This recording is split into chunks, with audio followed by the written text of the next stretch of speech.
Millions of Canadian snowbirds are pulling out of Florida. Longtime seasonal residents are packing up, selling their U.S. properties, and saying goodbye for good. Canadians who once migrated south every winter are now abandoning their Florida homes entirely. While some point fingers at Donald Trump, the deeper causes are economic pressure, a weak Canadian dollar, and Florida's soaring cost of living. As Canadian homeowners rush to list their properties in unprecedented numbers, businesses across Florida's Gulf Coast are reporting devastating revenue losses, some as high as $90 million, directly tied to the mass departure. Canadians are leaving in droves, and Gulf Coast businesses say they are already feeling the fallout. This shift comes as the United States tightens restrictions on Canadian visitors. Anyone planning to stay longer than 30 days in Florida must now submit to mandatory registration, fingerprinting, and background checks. Canadian flags that once flew proudly in retirement communities from Fort Myers to Fort Lauderdale are being taken down, not temporarily, but permanently. For decades, more than 1 million Canadians traveled to Florida each winter. They accounted for 13% of all foreign homebuyers in the United States and injected billions of dollars into Florida's economy. This year, Fort Lauderdale alone expects 150,000 fewer Canadian visitors. Local tourism officials confirm that Canadians represent one of the largest international visitor groups in South Florida, making the decline especially damaging. Restaurants that depended on Canadian customers for over 25 years are now watching reservation books remain empty. As President Trump's tariffs escalate and immigration rules tighten, Canadians staying more than 30 days are now required to undergo fingerprinting and background checks. At the same time, the Canadian dollar has weakened to approximately 72 cents against the US dollar. Florida's governor is now confronting a growing economic crisis. The Snowbird economy that sustained Gulf Coast businesses for generations is collapsing in real time. Canadians who spent decades building seasonal lives in Florida are selling everything and vowing never to return. The question now is what triggered this mass exodus, and what happens to Florida's tourism economy when an entire country decides it no longer feels welcome. "I actually feel guilty that I'm here," one Canadian visitor admitted. A group of women who booked a trip to Fort Myers last October to visit their friend Susan now say they are leaving. "I live here 6 months of the year. This is my home, but I'm leaving." Historically, more than 60,000 Canadians migrated to Florida each winter. Known as Snowbirds, these retirees and part-time residents escaped harsh northern winters for Florida's beaches and sunshine. They bought homes, filled restaurants, shopped locally, and became deeply embedded in communities from Naples to Miami Beach. This year, they are not coming. And those who already arrived are leaving and not returning. In North Fort Myers, the heritage community once flew American and Canadian flags side by side, symbolizing decades of close ties between the two nations. Now residents openly discuss selling their homes and walking away permanently. The sense of betrayal is widespread and unmistakable. The tipping point was not a single event, but a convergence of pressures.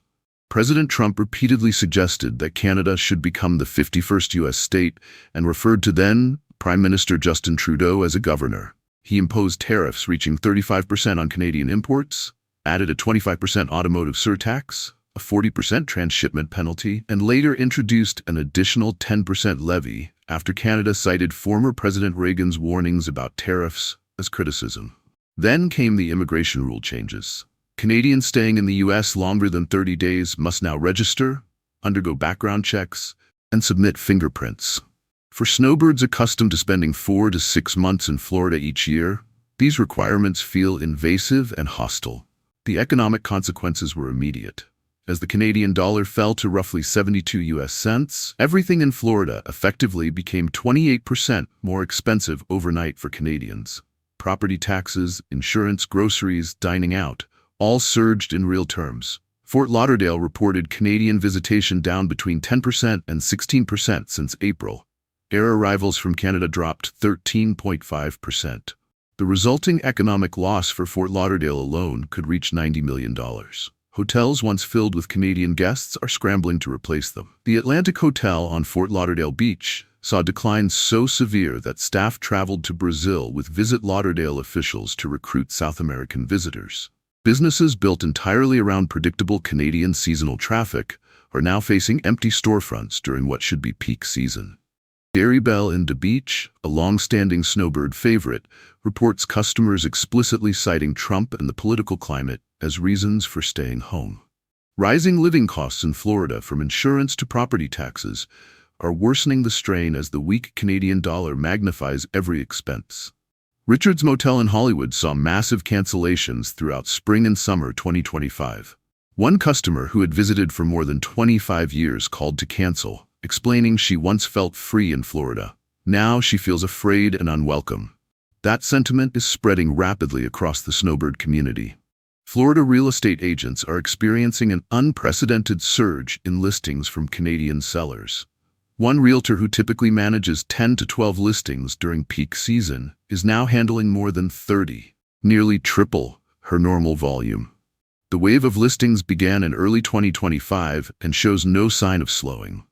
In 2024, Canadians were the largest group of foreign homebuyers in the United States, purchasing 13% of all homes bought by international buyers. Florida and Arizona received the bulk of that investment. That demand has now reversed, flooding the market with inventory. Mike Dunlop and his wife owned a townhouse in Cape Canaveral for years. Like many Snowbirds, they built friendships, routines, and a second life in Florida. 3 weeks ago, they listed their home and decided to leave permanently. The combination of political rhetoric, economic stress, and feeling unwelcome made staying impossible. The emotional toll is profound. Many Canadians describe Trump's 51st state remarks as deeply offensive. Relationships with American neighbors have grown strained. Some Americans apologize and express support, while others tell Canadians they deserve what's happening. That hostility is accelerating the exit. The surge in inventory is creating a buyer's market. Homes that once sold quickly now linger on the market for 4 to 5 months. Prices are stagnating or falling as sellers compete for fewer buyers. These are not luxury properties, but middle-class condos and townhomes that form the backbone of many Florida communities. Seton Bean, a restaurant owned by Peacock, depends heavily on Canadian visitors. The owner explains that local customers cover basic costs, but Canadian Snowbirds generate the profit that keeps the business viable. Without them, the business model collapses. Tariffs are adding further uncertainty. Supply chains are disrupted, costs are rising, and Canadian customers are vanishing. Business owners now face a triple threat with no clear end in sight. Florida tourism officials are scrambling. Visit Lauderdale has launched emergency marketing campaigns targeting South America to offset lost Canadian revenue. The strategy acknowledges an uncomfortable truth. The dependable Canadian snowbird market that supported Gulf Coast economies for generations can no longer be relied upon. The 30-day registration rule alone has created a bureaucratic barrier many Canadians refuse to cross. Snowbirds typically arrive in November and stay through March or April, well beyond the threshold. Fingerprinting and background checks feel punitive to retirees who cross the border freely for decades. Industry analysts describe the situation as a perfect storm. Political tension alone would not have caused this. Currency shifts alone would not have emptied homes. Immigration changes alone would not have halted travel. But all three hit simultaneously, making Florida financially and emotionally untenable for Canadian snowbirds. National Association of Realtors data underscores the scale of the loss. In 2024, Canadians bought more U.S. homes than any other foreign nationality, with Florida and Arizona capturing most of those transactions. Losing that buyer base destabilizes entire regional markets built around snowbird demand. Meanwhile, alternative winter destinations are rapidly gaining popularity. Mexico's Pacific Coast, Portugal, Spain, and Central America are actively courting Canadian snowbirds with lower costs and more welcoming messaging.